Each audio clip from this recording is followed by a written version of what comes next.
Welcome to iDream media. So పెళ్ళి అంటే నూరేళ్ల పంట అంటున్నారు. ఇప్పుడు కన్న తండ్రికి అదే గుండెలో మంట అవుతుంది.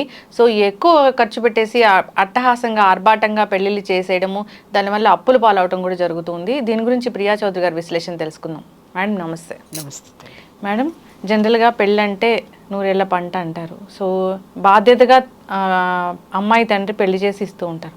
అయితే ఇప్పుడు అట్లా కాదు, పెరిగిపోయాయి. సో ఈవెంట్ మేనేజర్ ఏం చెప్తే ఆ విధంగా పెళ్లి చేయడము, దానికి ఒక బడ్జెట్ ఉండడము, అది ఎక్సీడ్ అవ్వడము, తర్వాత ఆయనకు బాధ కలగడము, అప్పులు పాలవడము.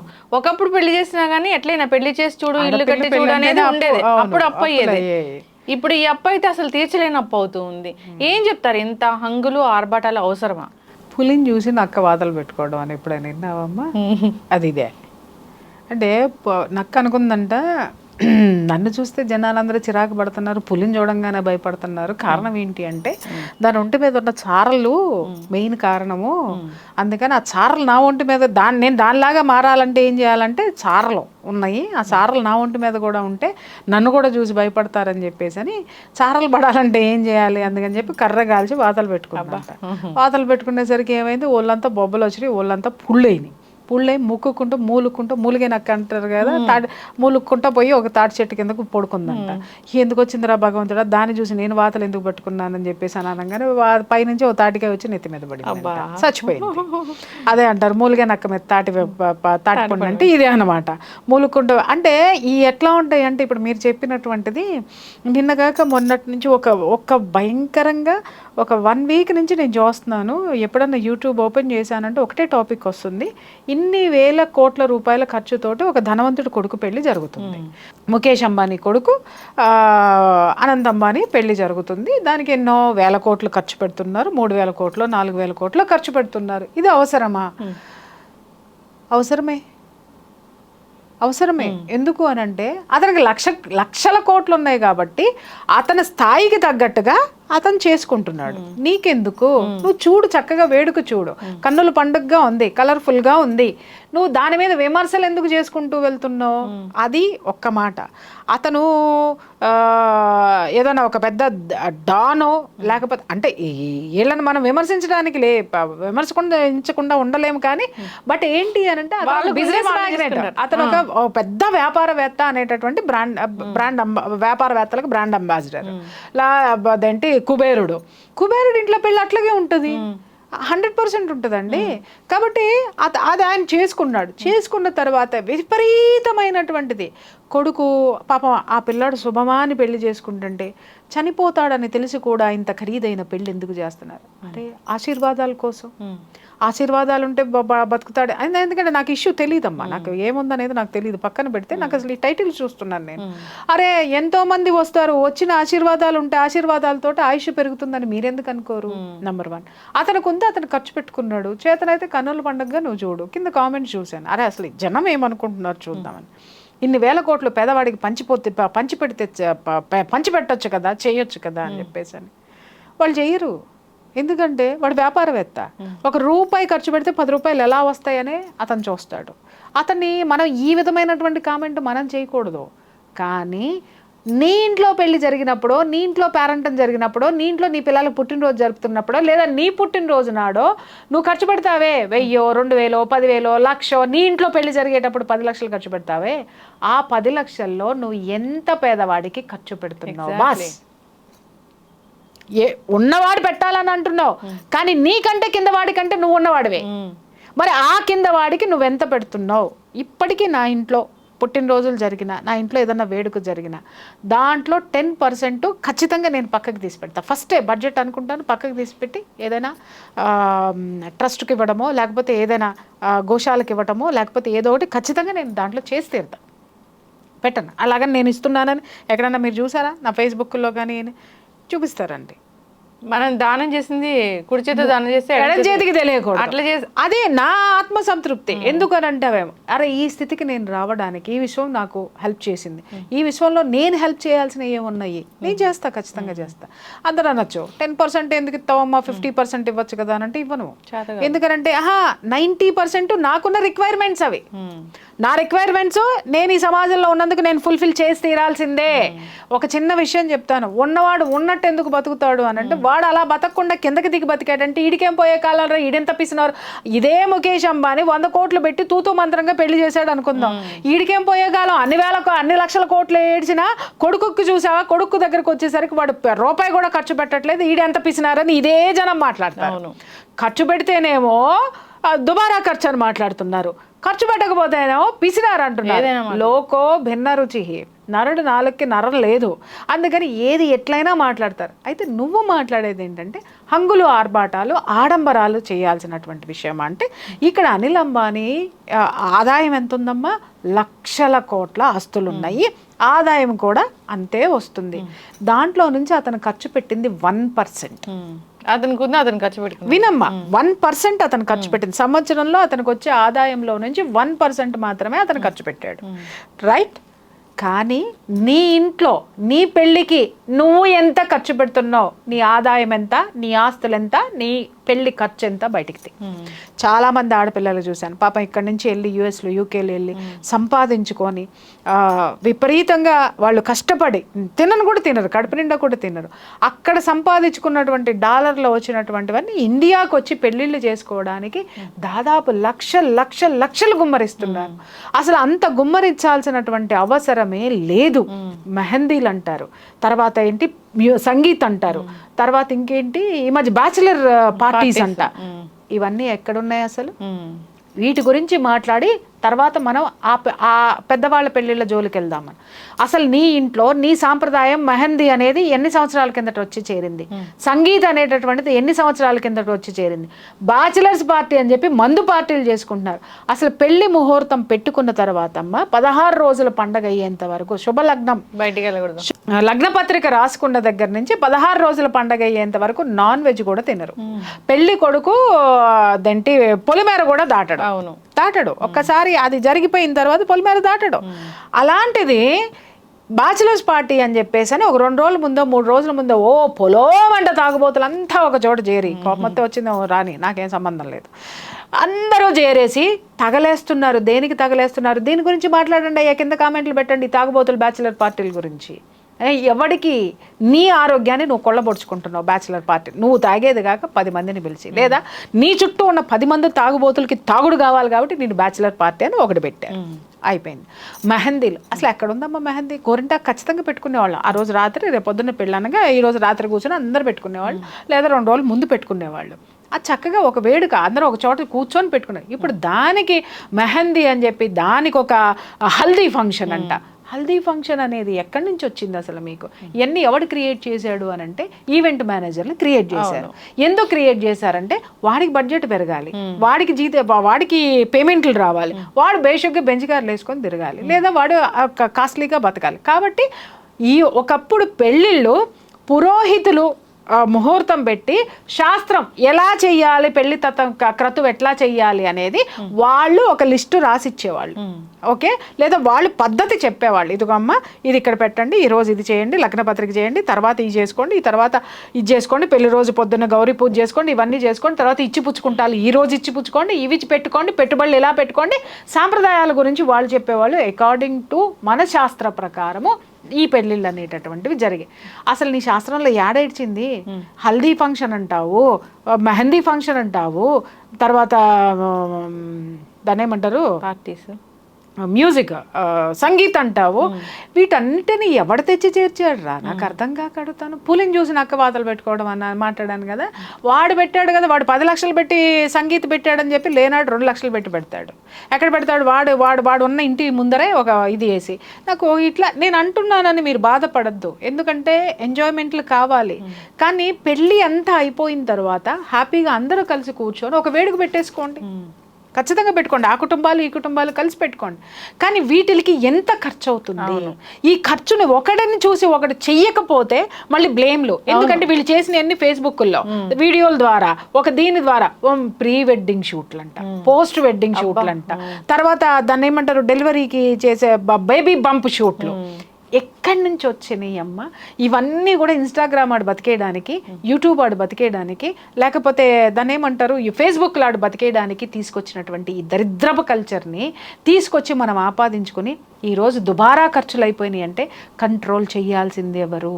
నిజంగా చెప్తున్నా. మా ఇంట్లో నిన్న మొన్న పెళ్ళి అంటే నేను ఒకటే చెప్పాను, సంగీతంలో గిమ్మమ్మాయి అంటుంది అర్జెంటుగా పెళ్లి ముహూర్తం పెట్టండి అని. ఎందుకు వాళ్ళ అన్నకు పెళ్ళి అవ్వాలని దాని ఎంత బాగా కోరుకుంటుందో అనుకున్నా. కారణం ఏంటంటే నేను సంగీతకి నాకు మంచి డ్రెస్ కొనుక్కోవాలి, మెహందీకి నేనన్నా తోలు తీసేస్తా, ఏ ఫంక్షన్లో ఉండవు, పెళ్ళికి ఏం అవసరం, శాస్త్రబద్ధంగా ఏదైతే జరుగుతుందో అదే ఇంట్లో జరుగుతుందో తప్ప అంతకు మించి నా తెలుగు సంస్కృతిలో లేనటువంటి పెళ్లి వేడుకలో లేనటువంటిది ఏది కూడా ఈ ఇంట్లో ఉండడానికి వీల్లేదు. అవును, కానీ అమ్మాయి ఫాదర్ మీద ఎంత బర్డెన్ పడుతుందో కదా.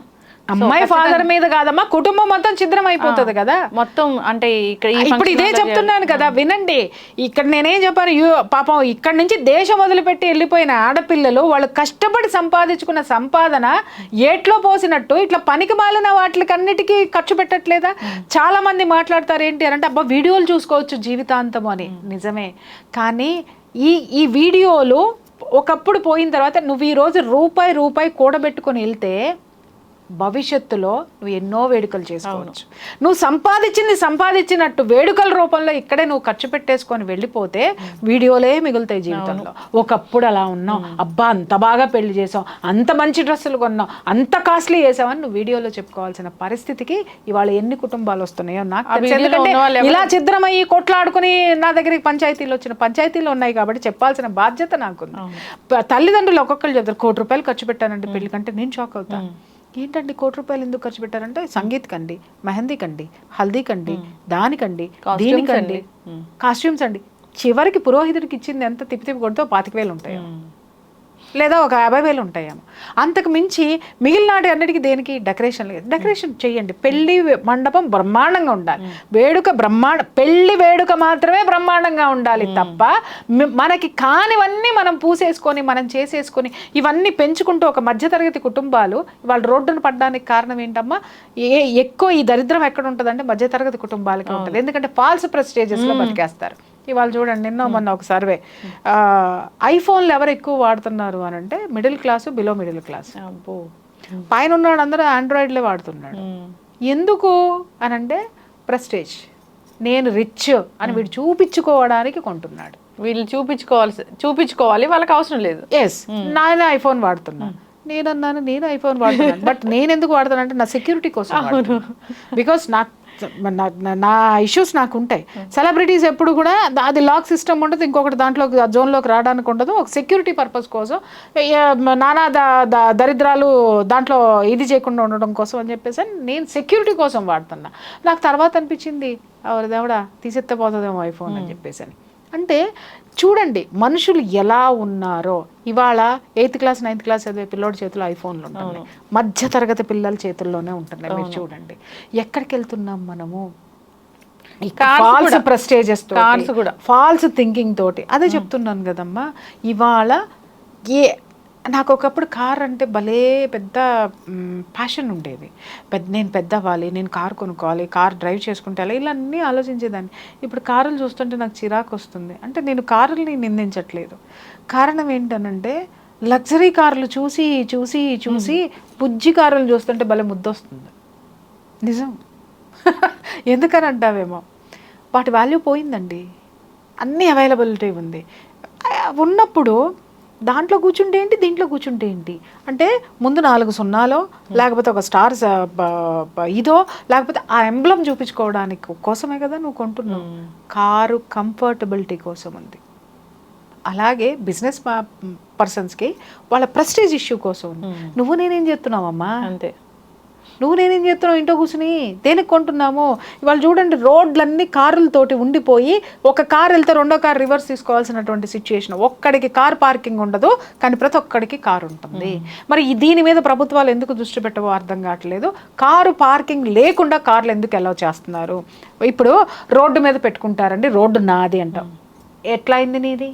రోడ్డుకి నేను ట్యాక్స్ కడుతున్నా. నేను కారు కొనుక్కున్నప్పుడు రోడ్డుకి నేను ట్యాక్స్ కడుతున్నాను, ప్లస్ నాకు పార్కింగ్ ఉంది, నేను దాంట్లో పెట్టుకుంటున్నా, నేను తిరిగే రోడ్డుకి ట్యాక్స్ కడుతున్నా. నువ్వు పార్కింగ్కి ట్యాక్స్ కడుతున్నావా? I'm asking you. Car parking కి ట్యాక్స్ కడుతున్నావా? ఎంత దారుణం అంటే నేను రోడ్డుకి ట్యాక్స్ కడుతున్నా, ఎందుకంటే నా కారు వెళ్ళడానికి, నా వెహికల్ వెళ్ళడానికి, లేదా నేను పోవడానికి, నా ఆటో వెళ్ళడానికి నేను రోడ్ ట్యాక్స్ కడుతున్నాను నేను. కానీ నువ్వు పార్కింగ్ చేస్తున్నావు. అది రోడ్లు ఉన్నాయి ప్రయాణం చేయడానికి, కానీ పార్కింగ్లకు కాదమ్మా. అంబులెన్స్ కూడా దారిలేని పరిస్థితి లేదు. ఇవాళ మొన్న అదే జరిగింది. నేనున్న ఏరియాలో మొత్తము అసలు కార్లు విపరీతంగా పెట్టేసేసి, అటు ఇటు పెట్టేసేసి, మధ్యలో బైకులు పెట్టేసేసి అంబులెన్స్ వెళ్ళడానికి బైకులు అడ్డం పెట్టేశారు. ఆడెవడో తెలియదు, 4 బైకులు అడ్డం ఉన్నాయి. అర్ధరాత్రి పూట ఎవరిని, ఏ అపార్ట్మెంట్లో ఎవరిని ఎతుకుతారు, ఏం చేస్తారు? అవి తీసి ముందు పెట్టడానికి లేదు. ఇక్కడి నుంచి ఆమడ దూరాన ఆ బైకుల్ని తోసుకుంటూ వెళ్ళి పెట్టి అంబులెన్స్ వెళ్ళేసరికి ఉన్న మనిషి ప్రాణమే బాయే. మీరు ఒక 10 నిమిషాలు ముందు తీసుకొస్తే పోయేదని చెప్పారు. ఎన్ని ప్రమాదాలు జరుగుతున్నాయి, ఎవరి ప్రాణాలతో ఎవరు ఆడుకుంటున్నారు, ఎవరికి రూల్స్ పనికొచ్చినాయి? ఇవన్నీ ఫాల్స్ ప్రెస్టేజెస్లో బ్రతుకుతున్నామమ్మా మనము. ఒకటి గుర్తుపెట్టుకో, ఉనికిని కోల్పోయి ఎప్పుడూ ఉండద్దు. మనకి ఊటికి ఎగరలేనమ్మంటే స్వర్గానికి ఎగురుతానందంట. అట్లాగే నువ్వు ఆడంబరాలు చూపించి ఏం చేస్తావు? Other side of the coin జనానికి తెలీదా? తెలుసు ఖచ్చితంగా, నువ్వు చూపించినంత వరకే. కానీ అవతల వైపు చూపించేవాడు కూడా వస్తాడు, అది మర్చిపోవద్దు. ఖచ్చితంగా మేడం. ఈ అపార్ట్మెంట్స్ కావచ్చు, ఈ విల్లాస్ కావచ్చు, ఇలాంటివి కూడా సో గ్రాండ్గా కొంటారు. కానీ ఆ ఇంట్లో ఉండాలంటే గుండెలో రైళ్లు పరిగెట్టే పరిస్థితి వస్తుంది ఒక్కొక్కరికి. ఎందుకంటే వాళ్ళ సంపాదనకు మించి ఈ అమ్మాయిలు ఉంటాయి. ఎగ్జాక్ట్లీ అమ్మా. ఇవాళ ఒకటే మాట, నిన్న మొన్న మా అపార్ట్మెంట్లో వీళ్ళు ఇవి కూరగాయలు పెట్టారు. బయట కూరగాయల రేటుకి మా అపార్ట్మెంట్కి వచ్చేదానికి 15 రూపీస్, 10 రూపీస్ నుంచి 15 రూపీస్ తేడా ఉంది.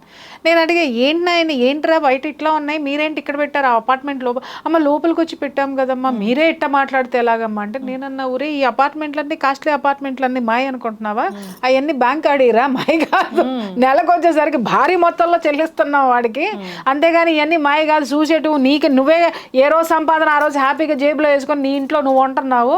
బట్ మా ఎట్ట కాదయ్యా, వచ్చే సంపాదన మాది, ఇంకే సంపాదన వచ్చినా కూడా వీటికి కట్టడానికే మాకు సరిపోవట్లేదు. ఇవన్నీ చూసి నువ్వు మోసపోమాక, నీకంటే కూడా కింద స్థితిలోనే మేము బేరాలు అడుగుతాము, దయచేసి మాకు ఇవ్వు అని చెప్పేసాను. అంటే నా చుట్టూ ఉన్న వాళ్ళందరూ నవ్వారు. నిజమేనండి మీరు మాట్లాడింది అని చెప్పేసాను. అట్లా ఉంది పరిస్థితి, situation. False prestiges, false thinkings, false show పుటప్లు, ఇవన్నీ బ్రాండెడ్. ఏందమ్మా ఇది? నువ్వు ప్రశాంతంగా ఉండడానికి నీకేం కావాలో అది ఏర్పరచుకో. ఇంకొకటి, నీ అవసరం నువ్వు బ్రతుకున్నంత వరకు ఈ సమాజంతో పెట్టుకో. నీకు కార్లు ఉంటే ఎవడు చూస్తాడు, బంగళాలు ఉంటే ఎవడు చూస్తాడు, ఏది ఉంటే ఎంత ప్రశాంతంగా ఉన్నావో నీకు. ఎగ్జాక్ట్లీ. హెల్దీగా ఉండాలి, ప్రశాంతంగా ఉండాలి. కంటి మీద నిద్ర లేకపోతే ఈ బాధల వల్ల నేను నా చుట్టూ చాలా మందిని చూస్తాను. ఇవాళ చూస్తాను, రేపు వచ్చిన తర్వాత మేడం అది ఆ ప్రాపర్టీ కొనేసామండి, అక్క ఈ కారు కొనేసామండి. నేను చూస్తే ఆ వాటికి కట్టడం కోసము వీళ్ళు ఒక్క నిమిషం కూడా ప్రశాంతంగా, ఎప్పుడు ఇలా గుడి జబ్బులు వస్తాయో అనే టెన్షన్ నాకు.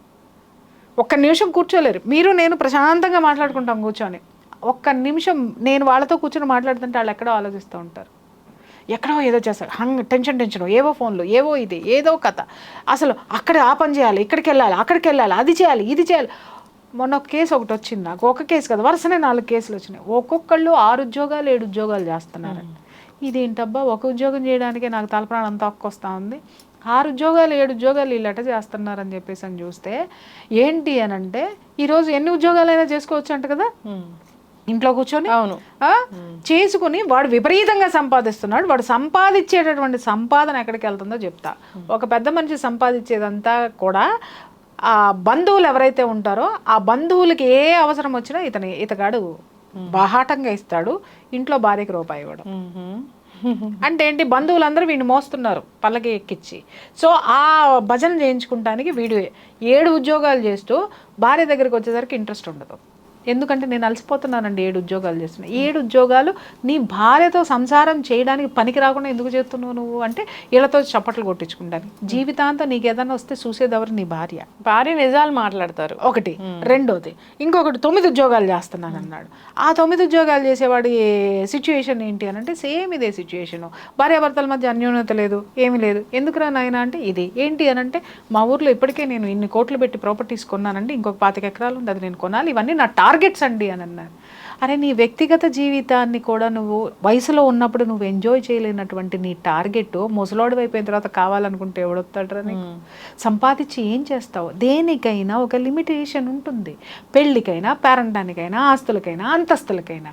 చూడమ్మా, కింద పిల్లర్ నువ్వు ఎంత బలంతో వేస్తావో అంత బలం మాత్రమే పైన మోస్తుంది దాని మీద పెడితే. అంతేగాని 10 అంతస్తులకి పిల్లర్స్ వేసి నువ్వు 20 అంతస్తులు పర్మిషన్ ఉంది కదా అని లేపావు అనుకోమ్మా, ఏమవుతుంది? మొత్తం కూలిపోతుంది. ఇవాళ మనుషులు చేసే పని అదే. ఆర్భాటాలు, హంగులు, ఫాల్స్ ప్రెస్టేజెస్కి పోయి పోలిని చూసి నక్క వాతలు పెట్టుకున్నట్టు వాతలు పెట్టుకుంటున్నారు. ఎస్, ఖచ్చితంగా మేడం, అందరూ కూడా ఆలోచించాల్సిన పరిస్థితి అయితే వచ్చింది. నిజంగా పెళ్లి చేసి చూడు అనేది ఒకప్పుడు ఎందుకు వచ్చిందో ఆ నానుడి, కానీ ఇప్పుడు అది ఇంకా గుది బండలాగా తయారవుతుంది. సో పెళ్లి పీటల మీదే చనిపోతున్న తల్లిదండ్రులను కూడా చూస్తూ ఉన్నాము. ఆయన ఎంత టెన్షన్ పడి ఉంటే దీనికోసం అలా జరిగిందో కదా. సో ఖచ్చితంగా ఏదైనా వేడుక అనేది హ్యాపీగా జరగాలని కోరుకుందాం. తక్కువ బడ్జెట్లో చాలా హెల్దీగా వెళ్ళాలని కోరుకుందాం. బడ్జెట్ తక్కువ ఎక్కువ కాదు తల్లి, నీ సంపాదన ఎంత, ఆ సంపాదనలో ఎంత భాగం ఖర్చు పెడుతున్నావు, నువ్వు వెనకేసిన ఆస్తులు ఎంత, ఆస్తులు ఎంత భాగం ఖర్చు పెడుతున్నావు. అంతేగాని అప్పులు చేసి 1 కోటి రూపాయలు 2 కోట్లు పెట్టి పెళ్లిళ్ళు చేసిన వాళ్ళు 6 నెలలు తిరగకుండా విడాకుల కోసం వస్తున్నారు. ఎందుకంటే వీళ్ళు అట్టంటే వాళ్ళు అని తెలియదండి అంటే. మరి అంత ఆర్భాటంగా ఎట్లా చేశారంటే వాళ్ళు అడిగారు కాబట్టి మేము చేసామండి. ఎస్, ఖచ్చితంగా మేడం. 1 కోటి రూపాయలు పోయే, కూతురు జీవితం పోయే, ఇక్కడికి వచ్చి నీకు అప్పులు మిగిలినాయి. చివరికి అప్పులతో పాటు నీకు కూతురు వచ్చి నీకు ఇంట్లో అవును, ఏదైనా విడాకుల ఇష్యూ వచ్చినప్పుడు, ఏదైనా హెరాస్మెంట్ ఇష్యూ వచ్చినప్పుడు తల్లిదండ్రులు చెప్తుంటారు, మేము అంత కట్నం ఇచ్చాము, అంత గ్రాండ్గా పెళ్లి చేసాము, అన్ని నగలు కొనిచ్చాము అని. దృష్టి పెట్టాల్సింది ఎవరి మీద అమ్మా? స్థితి మీద, ఉన్న స్థితి మీద. ఉన్నతమైన స్థితికి గాల్లో చూసి మీరు పెట్టకండి. ఇప్పుడు నీ అల్లుడు నువ్వు చేసే గ్రాండ్ పెళ్ళిళ్ళు కానీ అవి కానీ మీ వియంకులు అందుకునే స్థితిలో ఉన్నారా లేదా? అలాగే ఆ స్థితిని భరించే స్థితి నీకు ఉందా లేదా? ముందు ఇవి ఆలోచించుకోవాలా. ఎవరి కోసమో సమాజంలో ఏదో చేసేయాలి, నా పిల్లలకు కూడా గ్రాండ్గా చేసేయాలని నువ్వు చేస్తే నువ్వు మిగలాలిగా నీ పిల్లలకి, లేదా రేపొద్దున వాళ్ళకి ఆ స్థితి మిగలాలి కదా. 1 రూపాయి వెనకేస్తే వాళ్ళు జీవితాంతం స్ట్రాంగ్గా ఉంటారు. ఉన్న రూపాయలన్నీ ఖర్చు పెట్టావంటే నువ్వు వాళ్ళ మీద ఆధారపడాల్సి వస్తుంది. రేపొద్దున ఎంత గ్రాండ్గా పెళ్లి చేసినా నిన్ను దగ్గర ఏంది చెప్పు అంటారు తల్లిదండ్రుల్ని. అందుకోసమని ఎవరికి వాళ్ళు త్యాగాలు చేసి చేయొద్దు, విచ్చలవిడితనానికి పోవద్దు. ఎస్, ఖచ్చితంగా మ్యామ్, ఖచ్చితంగా అందరూ కూడా ఆలోచించాలని కోరుకుందాం. ఇంకా ఎటువంటి దుస్సంఘటనలు జరగకూడదు, దీనివల్ల ఇబ్బందులు పడకూడదని కోరుకుందాం. ధన్యవాదాలు. Thank you.